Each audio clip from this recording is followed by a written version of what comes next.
मैं 14 साल की खूबसूरत कंवारी लड़की थी, मगर देखने में कोई 16 साल की लगती थी। आज मैं अपना जिस्म बेचने बाजार में जा रही थी। मेरी पहली रात की कीमत 5 लाख रुपए लगाई गई थी। एक अमीर आदमी ने मुझे खरीद लिया। मुझे एक तहखाने में ले गया। वो आदमी कमरे में आया। मैं इसके पैरों में गिर गई। मैंने कहा मुझे कुछ मत करना, लेकिन इसे मुझ पर रहम नहीं आया। वो कहने लगा, डरो मत, बहुत मजा आएगा तुम्हें भी। और फिर इसने अचानक से मेरे जिस्म पे हाथ फेरना शुरू कर दिया और देखते ही देखते मुझे बेड पर लिटा दिया। क्योंकि वो मेरा नाम राबिया है। मैं एक गांव में रहने वाली लड़की थी। मेरे घर में माँ, बाबा और हम 2 भाई बहन थे। मेरा भाई 16 साल का था और मैं 14 साल की थी। मैं बहुत ही खूबसूरत थी, बिल्कुल दूध की तरह सफेद थी। माँ बाप हम दोनों भाई बहन से बहुत बहुत प्यार करते थे। मेरे बाबा मजदूरी करते थे। मेरे बाबा जो भी कमाते थे, इनसे हमारा घर अच्छे से चल रहा था। हमारा गुजारा हो जाता था। मेरे बाबा कहते थे, राबिया तुम इतनी चंचल हो के तुम्हारी वजह से हमारी जिंदगी में रोशनी आ गई। हम अपनी जिंदगी में बहुत खुश थे, लेकिन एक दिन बाबा का एक्सीडेंट हो गया और बाबा हमें छोड़कर इस दुनिया से चले गए। किसी तरह से माँ ने हम दोनों बहनों को संभाला, लेकिन बाबा के जाने के बाद माँ भी बीमार रहने लगी। मेरा भाई आमिर, वो भी ज्यादा बड़ा नहीं था, लेकिन फिर भी वो घर से काम करने के लिए बाहर निकल गया। छोटे मोटे काम करके थोड़े बहुत पैसे लाता था। इससे हमारा घर का खर्च चलता था। हम इन्हीं पैसों से गुजारा कर लेते थे। बाबा के जाने के बाद अम्मा बहुत कमजोर हो गई थी। कुछ दिनों बाद माँ भी हमें छोड़कर चली गई। हम दोनों भाई बहन यतीम हो गए। मेरी एक खाला थी जो बेवा थी। इसका कोई बच्चा नहीं था। वो अपने घर में बिल्कुल अकेली थी। उन्होंने मुझे अपने पास रख लिया और मेरा भाई आमिर, इसने मुझे समझाया कि तुम खाला के पास रहना, मैं बाहर जा रहा हूँ, मैं ढेर सारा पैसा कमाऊंगा। मेरा भाई मुझे खाला के पास छोड़कर बाहर निकल गया। शहर में गाँव के ही पहचान के कुछ लोग काम करते थे। मेरा भाई आमिर इन्हीं लोगों के पास काम करने के लिए चला गया और मैं खाला के साथ रहने लगी। खाला भी अकेली थी। इनके यहाँ भी कोई काम करने वाला नहीं था। मुझे नहीं पता था कि खाला अपना गुजारा कैसे करती थी, लेकिन खाला के पास रहते हुए मुझे इतना मालूम हो गया था कि खाला अपना गुजारा बहुत मुश्किल से करती है। मेरे आने के बाद खाला के खर्चे भी बढ़ गए थे। खाना भी मुश्किल से हमें मिलता था। एक बात मैंने नोट की थी, मेरी खाला अक्सर बहुत ज्यादा तैयार होकर घर से बाहर निकलती। इनके पास पैसे भी नहीं होते, लेकिन जब वो घर आती तो इनके पास पैसे होते। मैं पूछती कि खाला, क्या आप कहीं काम करती हैं? तो वो कहती, हाँ यही समझ लो, छोटा मोटा काम करती हूँ और जो पैसे आते हैं इसी से हमारा गुजारा होता है। मैं तो इतनी छोटी थी कि मैं कुछ कर भी नहीं सकती थी। खैर, खाला के साथ किसी तरह मेरा वक्त गुजर रहा था। इस बीच मैंने देखा कि खाला मुझसे बहुत प्यार करने लगी थी, मेरा बहुत ख्याल करने लगी थी और मुझे बहुत अच्छी चीजें लाकर खिलाती। और वो कहती कि तुम खाओगी तो तभी बड़ी दिखोगी, तुम्हारी सेहत बनेगी और तुम और भी खूबसूरत लगने लगोगी। फिर मैं इनसे कहती कि खाला, मुझे बड़ी दिखने की क्या जरूरत है? खाला कहती, बस मैं तुम्हें जो कह रही हूँ वो करो। मैं चाहती हूँ कि तुम अच्छे से खाओ पियो और इतनी तंदुरुस्त हो जाओ कि बड़ी लड़कियों की तरह दिखो। ऐसा ही हुआ। खाला ने मुझे बहुत अच्छी चीजें खिलाई पिलाई और मैं 14 साल की उम्र में 16 साल की लगने लगी। मेरे जिस्म की बनावट बड़ी लड़कियों की तरह दिखने लगी थी। मुझे देखकर कोई भी नहीं कहता था कि मैं 14 साल की लड़की हूँ। मैं इतनी तंदुरुस्त हो गई थी कि मेरे जिस्म की बनावट ऐसे दिखती जैसे मैं 16-17 साल की लड़की हूँ। मैं खूबसूरत तो थी, लेकिन जिस्म भरने के बाद और भी ज्यादा निखर गई थी और खूबसूरत दिखने लगी थी। मुझे नहीं पता था मेरी खाला ऐसा क्यों चाहती है कि मैं बड़ी लड़कियों की तरह दिखूं। आहिस्ता आहिस्ता इसी तरह वक्त गुजर रहा था कि तभी एक दिन खाला को फोन पर किसी से कुछ ऐसी बात करते हुए सुना कि मेरे कदमों तले जमीन निकल गई। मेरी खाला फोन पर किसी को कह रही थी कि पैसे लेकर कब आ रहे हो? मैं पूरे के पूरे पैसे लूंगी, ना कम लूंगी ना ज्यादा लूंगी, पूरे 5 लाख रुपए लूंगी। लड़की तैयार है, जल्दी से पैसे लेकर आज शाम को आ जाना। खाला को ऐसी बात करते हुए मैंने सुना तो समझ चुकी थी कि वो क्या कह रही हैं। खाला मेरा सौदा कर रही थी। अब मैं समझी क्यों वो मुझे चाहती थी कि मैं बड़ी लड़कियों की तरह नजर आऊं। मुझे बेचने की तैयारी कर रही थी और मेरा सौदा कर रही थी। खाला की ऐसी बात सुनकर मैंने फैसला कर लिया कि अब जो मर्जी हो जाए, मुझे यहाँ से निकलना होगा। और ऐसा ही हुआ। खाला अपने कामों में मसरूफ थी। मैं चुपके से घर से निकल गई और स्टेशन की तरफ आई। मैं ट्रेन में बैठ गई। मुझे नहीं पता था कि मैं कहाँ जाने वाली हूँ। बस मैं ये चाहती थी कि मैं यहाँ से किसी भी तरह भाग जाऊं। जब एक बार फिर घर से मेरे कदम निकले तो फिर अब मुझे खुद भी पता नहीं था कि मैं कहाँ जाऊंगी। ट्रेन चलने लगी। मुझे नहीं पता था कि ये ट्रेन कहाँ रुकेगी। थोड़ी देर के लिए मेरी आंख लग गई थी। जब मेरी आंख खुली तो मैंने देखा कि ट्रेन रुकी हुई है। मैं ट्रेन से उतर गई। बोर्ड पर लिखा था इस्लामाबाद। मुझे बहुत भूख लग रही थी। मैंने लोगों से कुछ पैसे मांगकर खाने के लिए कुछ खरीदा। मैं इधर उधर भटक रही थी। 2-3 दिन तक मैं इधर उधर भटकती रही। मुझे नहीं पता था कि मैं कहाँ जाऊँ, किधर जाऊँ। एक दिन मैं स्टेशन पर सोई हुई थी कि तभी मेरे सामने एक नौजवान मर्द मेरे पास आया और वो मुझसे पूछने लगा, तुम्हारा नाम क्या है? तुम्हारे माँ बाप कहाँ हैं? मैंने कहा, मेरा नाम राबिया है। मेरा इस दुनिया में कोई नहीं। मैंने इस अंकल को अपने बारे में सब कुछ बता दिया। मैंने इससे कहा कि मेरे माँ बाप के मरने के बाद मैं अपनी खाला के साथ रहती थी, लेकिन खाला मेरा सौदा कर रही थी, मुझे बेचने जा रही थी, इसलिए मैं इनके पास से भागकर आई हूँ। मुझे नहीं पता था कि मैं कहाँ जाऊँ। वो कहने लगा, तुम परेशान मत हो, तुम मुझे अपना समझो, मैं तुम्हें अपने घर ले जाऊंगा, मैं तुम्हें रखूंगा। मैं खुश हो गई। मैं समझ ही ना पाई कि जिसको मैं अपना मसीहा समझ रही थी, अपना दर्द बयान कर रही थी, वो एक हैवान है। जिस जंगल से मैं निकलना चाह रही थी, जिसके लिए भागकर आई थी, ये आदमी भी इसी दलदल में भेजने वाला था। खैर, मैं इसकी नीयत से बेखबर थी। इस अंकल ने मेरी सारी बात सुनकर मुझ पर प्यार से अपना हाथ फेरा। जैसे ही इस अंकल ने मेरे सर पर हाथ फेरा, मेरी आंखों से आंसू झलक पड़े और मैं इस अंकल के सीने से लग गई। वो अंकल मुझे तसल्ली देने लगा। वो अंकल मुझे अपने साथ अपने घर ले गया। इस अंकल ने मुझे अपने घर ले जाकर मुझे मुंह हाथ धोने का कहा। मुझे एक बड़ा प्यारा सा कपड़ा लाकर देता और कहता है, नहा धोकर तुम इसे पहन लेना। मैंने ऐसा ही किया, नहाई और बहुत खूबसूरत से कपड़े पहन लिए। इस कपड़े में मैं बहुत खूबसूरत लग रही थी। वो अंकल मेरे लिए ढेर सारे खाने पीने की चीजें लेकर आता था। मैं पेट भरकर खाना खाकर मैं आराम से सो जाती थी। सुबह मेरी आंख खुली तो मैंने देखा, इधर उधर नजर घुमाकर तो घर में पूरा सन्नाटा था। घड़ी में मैंने टाइम देखा तो सुबह के 10 बज रहे थे। मैं परेशान हो गई क्योंकि वो अंकल मुझे कहीं भी नजर नहीं आ रहे थे। मैं डर गई। तभी मेरी नजर दरवाजे पर पड़ी। मैंने देखा वहाँ अंकल और इनके साथ एक औरत आ रही थी। अंकल और वो औरत दोनों घर के अंदर आ रहे थे। वो अंकल मुझे देखकर कहने लगे, राबिया तुम उठ गई? मैंने कहा, हाँ अंकल मैं उठ गई हूँ, आपको ही ढूंढ रही थी। आप कहाँ चले गए थे? वो कहने लगा, देखो ये शमशाद है, ये कोई औलाद नहीं है, तुम्हें गोद ले लेगी, तुम्हारी माँ बनकर तुम्हें पालेगी, तुम्हें अपनी बेटी बनाना चाहती है। वो औरत देखने में बहुत अजीब सी मोटी सी थी। इसके मुंह में पान था। मुझे इससे डर लग रहा था। मैंने कहा, क्या आप मुझे अपने साथ नहीं रख सकते? वो कहने लगा, नहीं राबिया, मैं तुम्हें अपने साथ नहीं रख सकता। मेरी बीवी है, मेरे बच्चे हैं। मेरी बीवी तुम्हें अपने पास कभी भी नहीं रखेगी। राबिया तुम इनके साथ जाओ, ये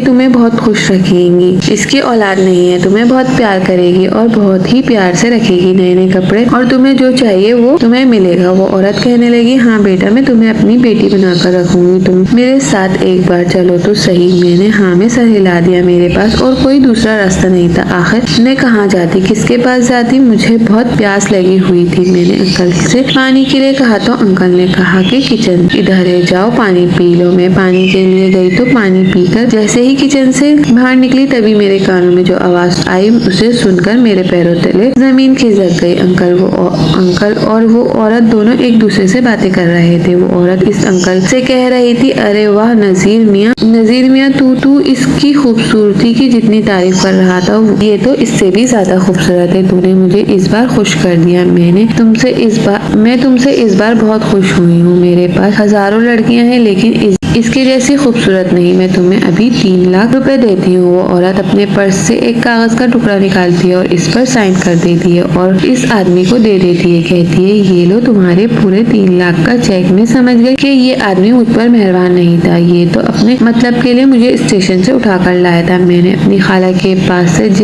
से जिसके लिए भागी थी, आखिर में इसी दलदल में गिर चुकी थी। मैं इन दोनों की बातें सुनकर भागने वाली थी कि बाहर गाड़ी खड़ी थी और 2 मर्द थे। इन दोनों मर्दों ने मुझे पकड़कर गाड़ी में बिठा दिया। वो औरत भी गाड़ी में आकर बैठ गई और मुझे भीड़ भाड़ वाले इलाके में ले गई। ये जगह बहुत ही गंदी थी। लड़कियां बहुत ही अजीब कपड़े पहनकर दरवाजे के बाहर खड़ी हुई थी और मर्दों को बाहर अजीब से गंदे इशारे कर रही थी।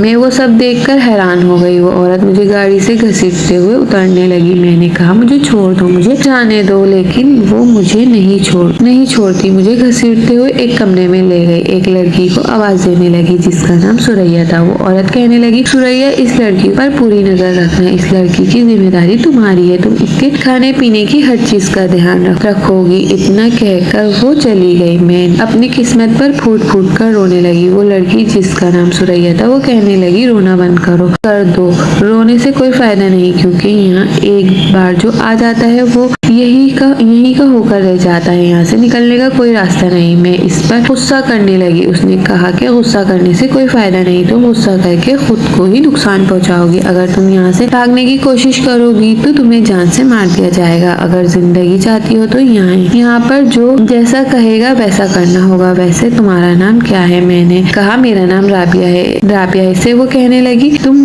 तो बहुत ही खूबसूरत हो और ये खूबसूरती ही तुम्हारी जिंदगी का शौक बन जाएगी। और मुझसे पूछने लगी, तुम्हारी उम्र कितनी है? मैंने कहा, मेरी उम्र सिर्फ 14 साल है। वो कहने लगी कि तुम 14 साल की नहीं लगती, तुम तो काफी बड़ी लगती हो, तुम्हारा बदन देखकर कोई नहीं कहेगा कि तुम इतनी छोटी हो। मैंने इससे कहा कि अब मुझे कोई फर्क नहीं पड़ता कि मेरी उम्र कितनी है, मैं छोटी दिखती हूँ या बड़ी दिखती हूँ, किस्मत मुझे यहाँ जहाँ लेकर आई है समझ जाओ, मैं जरूरत से ज्यादा बड़ी हो गई हूँ। जिसको मैं अपना मसीहा समझ रही थी, इसने मुझे व्यापार में जिस्म फरोश के बाजार में बेच दिया। सुरैया मेरे लिए खाना लाई और मुझे खाना खाने को कह रही थी। मैंने खाने को फेंक दिया और मुंह मोड़कर एक कोने में जाकर बैठ गई। तभी अचानक से शमशाद माई आई थी। वो कहने लगी, ये जिस्म फरोशी का अड्डा है, यहाँ पर नए नए लोग आते हैं और लड़कियों के साथ कमरे में बंद हो जाते हैं और फिर वो जो भी कुछ इनके साथ करते हैं ऐसा ही अब तुम्हारे साथ भी होगा। ज्यादा नखरे करने की जरूरत नहीं, ज्यादा नाटक करने की जरूरत नहीं और ज्यादा चीखने चिल्लाने की जरूरत नहीं। यहाँ के माहौल को अपनी जिंदगी में उतार लो और यहाँ के माहौल में रंग जाओ। तुम्हारी नत उतरवाई की रस्म जल्द ही होगी। जैसे ही कोई अच्छा सा घाक तुम्हारे लिए मिलेगा तैयार रहना।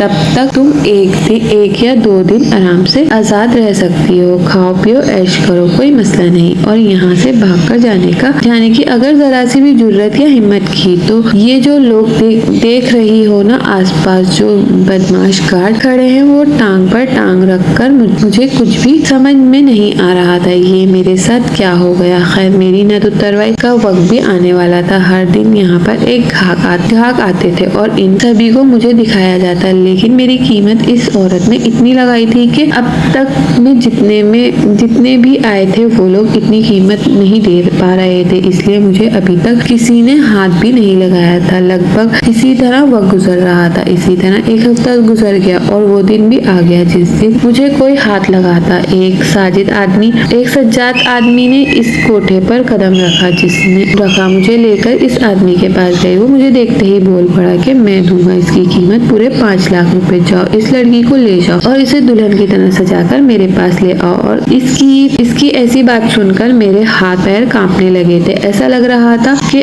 अब मेरी दुनिया लुटने वाली है, अब मेरा कुछ भी मेरा नहीं रहेगा, मेरा सब कुछ उजड़ने वाला है। वो 50 साल का नौजवान हट्टा कट्टा मर्द था। मैं अपनी किस्मत को कोस रही थी। मुझे दुल्हन की तरह सजाकर कमरे में बिठा दिया था। मेरे हाथ पैर कांप रहे थे।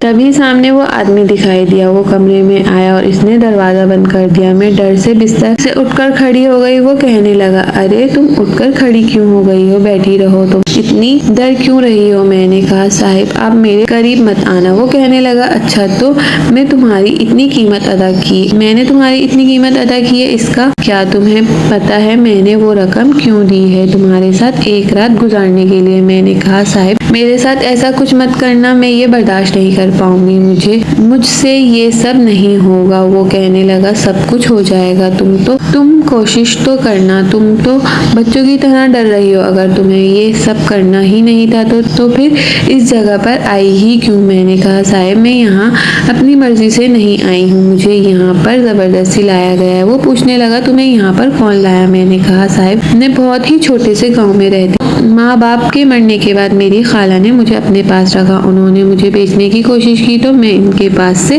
भागकर शहर में आ गई, लेकिन किस्मत की मारी मेरी किस्मत में जिस्म फरोशी के बाजार में आना लिखा हुआ था, इसलिए मैं ना चाहते हुए भी जिस्म फरोशी के बाजार में पहुंच गई।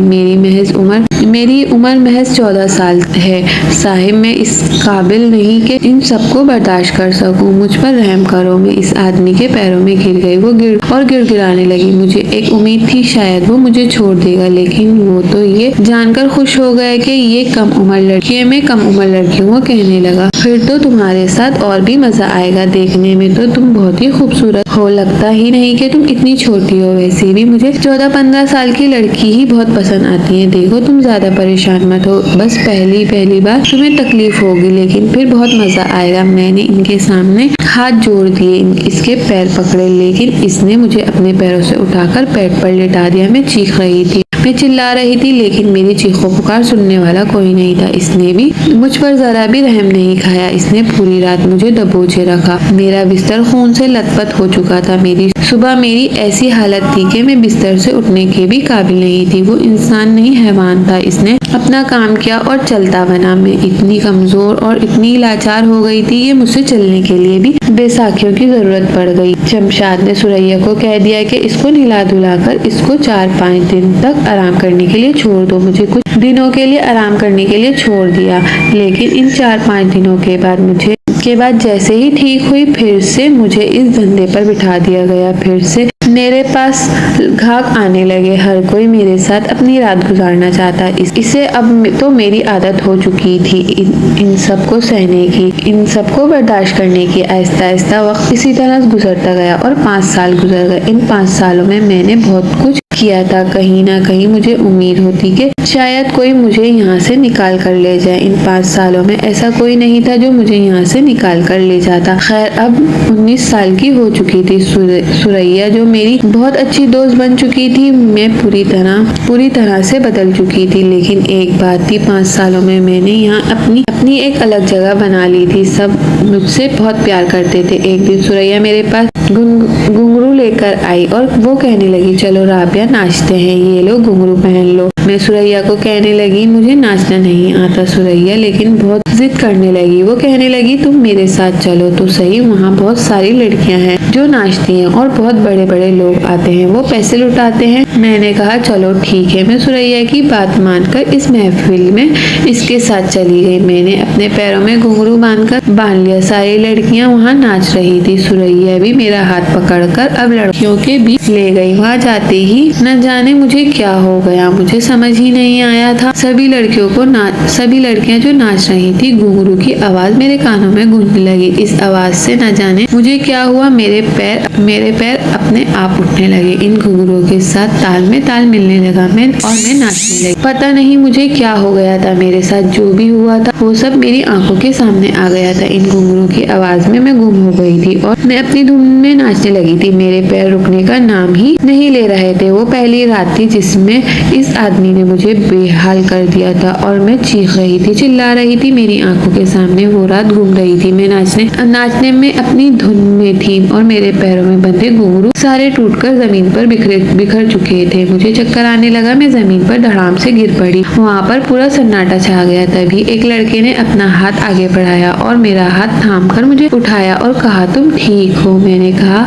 जी साहब, मैं ठीक हूँ। सुरैया मेरा हाथ पकड़कर खींचकर मुझे ले जाने लगी। वो लड़का मुझे देखे जा रहा था, मुझे देखकर मुस्कुरा रहा था। मुझे पता था कि इसने मुझे देख लिया, वो भी मेरी कीमत लगाएगा और मेरे साथ रात गुजारेगा। वैसे भी यहाँ हर कोई रात ही गुजारने आता है किसी न किसी के साथ, वरना यहाँ कोई क्यों आएगा। और ऐसा ही हुआ। वो लड़का मुझे खरीद चुका था। मैं इतनी खूबसूरत थी कि जो भी मुझे एक नजर देख ले वो मेरे साथ रात गुजारता ही था। मेरे साथ एक रात गुजारने के पूरे 1 लाख रुपए इसने शमशाद माई को दिए थे। मैं सुरैया से कह दिया कि इस लड़की को आज रात मेरे कमरे में भेज देना। वो लड़का कमरे में मेरा इंतजार कर रहा था। मैं इसके पास गई। इसने दरवाजा बंद किया। मैंने अपना दुपट्टा उतारकर बिस्तर पर रख दिया। मैंने कहा, चलो टाइम मत जाया करो, जल्दी से अपना काम निपटाओ और चलते बनो। वो कहने लगा, ये कैसी बातें कर रही हो? मैंने कहा, कैसी बातें कर रही हो? तुमने मेरी कीमत दी है तो क्या मेरी बकवास सुनने के लिए कीमत दी है? तुम जो करने आए हो वो करो और चलते बनो। वो कहने लगा, बहुत गुस्से में लगती हो, हमेशा ऐसे ही रहती हो या फिर मेरे साथ ऐसा कर रही हो? मैंने कहा, बस अब तुम्हें जानने जानने की जरूरत नहीं। वो कहने लगा, जानने की जरूरत कैसे नहीं, वो वही तो जानने के लिए आया हूँ। मैंने कहा, क्या बकवास कर रहे हो तुम, क्या जानने के लिए आए हो, ज्यादा जानने की कोशिश मत करो। वो कहने लगा, तुम्हें क्या लगता है कि मैं तुम्हारे पास क्यों आया हूँ? मैंने कहा, वही जो करने के लिए तुमने कीमत दी है, मेरे जिस्म को खरीद कर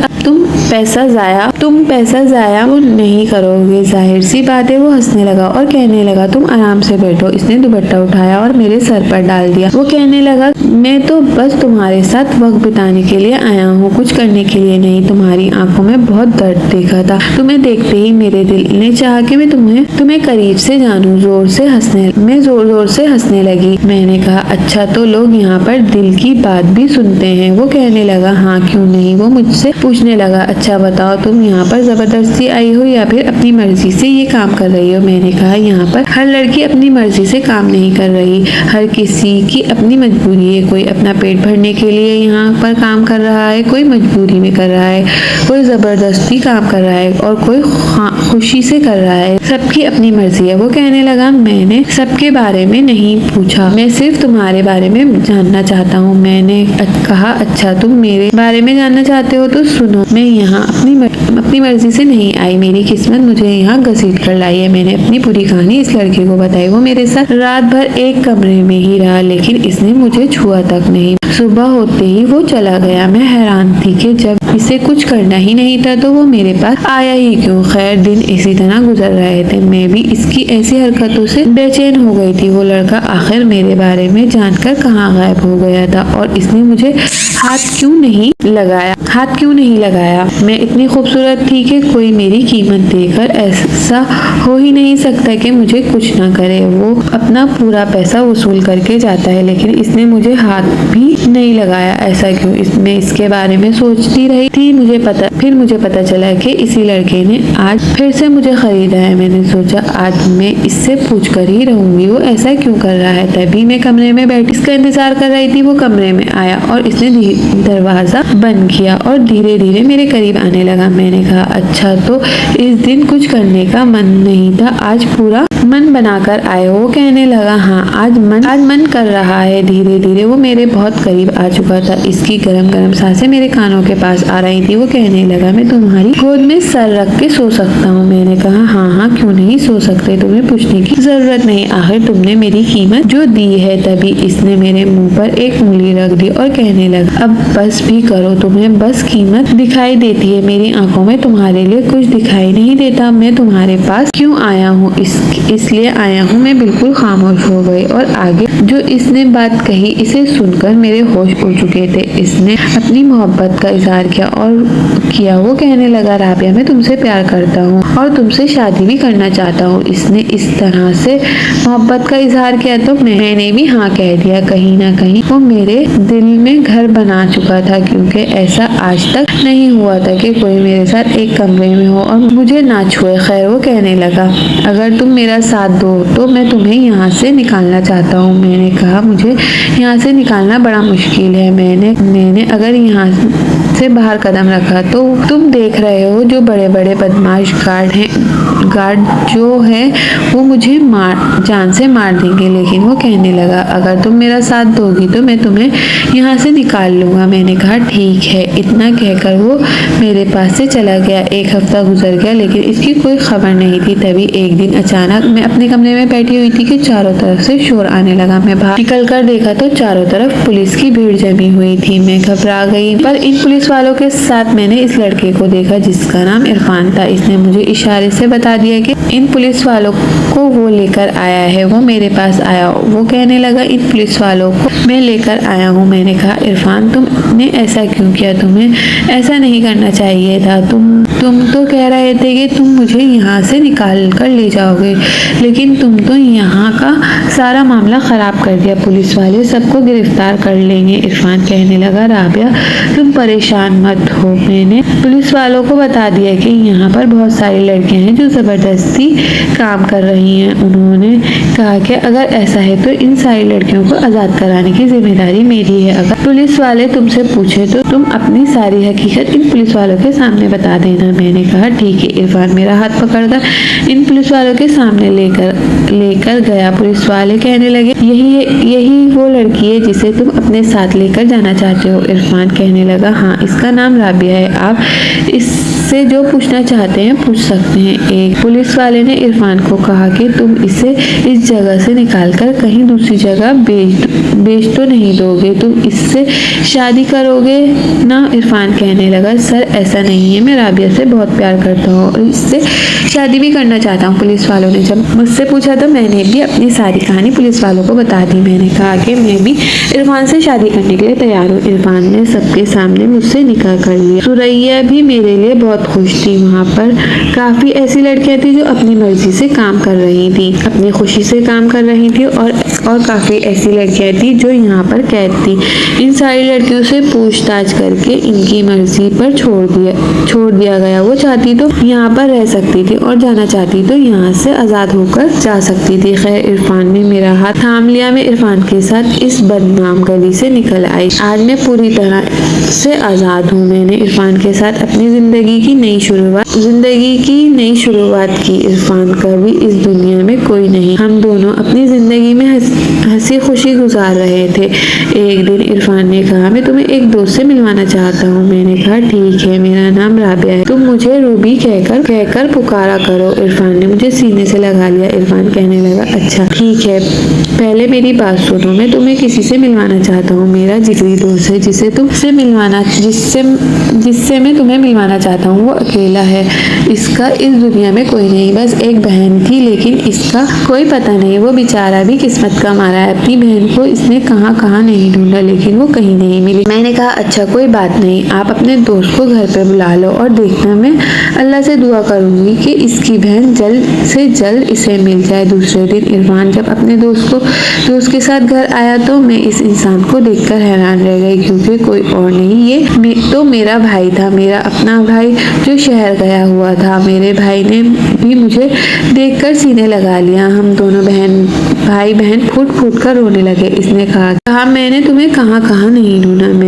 मैंने खाला से कितनी लड़ाइयाँ की, लेकिन इसने तुम्हारे बारे में कुछ भी नहीं बताया। तुम कहाँ थी, किस हाल में थी? मैंने अपने भाई को सब कुछ बता दिया। मेरा भाई अपने आप को कोसने लगा। वो कहने लगा, मुझे तुम्हें छोड़कर जाना ही नहीं चाहिए था, लेकिन मैंने कहा भाई जो हो गया इसे भूल जाओ। अब इरफान मेरी दुनिया में है, मैं इरफान के साथ बहुत खुश हूँ। भाई ने मेरे सर पर हाथ फेरा और इरफान को भी गले लगा लिया। इरफान और हमारी शादी को 1 साल गुजर गया। मेरा बहुत ही प्यारा बेटा हुआ जिसका नाम मैंने आफ्ताब रखा, और इरफान आफ्ताब के साथ बहुत खुश हैं और एक भरपूर फैमिली और खुशगवार अज़वाजी ज़िंदगी गुजार रहे हैं। ख्वाहिश सिर्फ इतनी है कि कुछ अल्फाज लिखूं जिससे कोई गुमराही के रास्ते पर जाते जाते रुक जाए, और ना भी रुके तो सोच में पड़ जाए। दोस्तों, उम्मीद करती हूँ कि आपको ये हमारी कहानी पसंद आई। कहानी पसंद आई तो वीडियो को लाइक करें, कमेंट करें, शेयर करना बिल्कुल भी ना भूलें। और हाँ, अगर आप इस चैनल पर नए आए हैं तो इस चैनल को सब्सक्राइब ज़रूर करें और नोटिफिकेशन को ज़रूर दबाएं ताकि आने वाली कहानी सबसे पहले आपको मिल सके।